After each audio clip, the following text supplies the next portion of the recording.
భూమా అఖిలప్రియారెడ్డి అనే నేను శాసనసభ సభ్యురాలుగా ఎన్నికైనందున శాసనం ద్వారా నిర్మితమైన భారత రాజ్యాంగం పట్ల నిజమైన విశ్వాసం విధేయత చూపుతానని, భారతదేశ సార్వభౌమాధికారాన్ని సమగ్రతను కాపాడుతానని, నేను స్వీకరించబోయే కర్తవ్యాన్ని శ్రద్ధశక్తులతో నిర్వహిస్తానని దైవసాక్షిగా ప్రమాణం చేస్తున్నాను.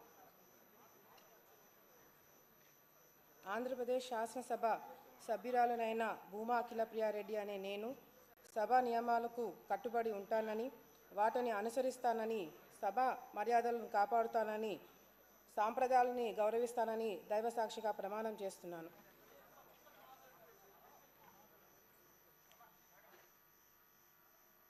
శ్రీమతి చరితారెడ్డి గౌరు.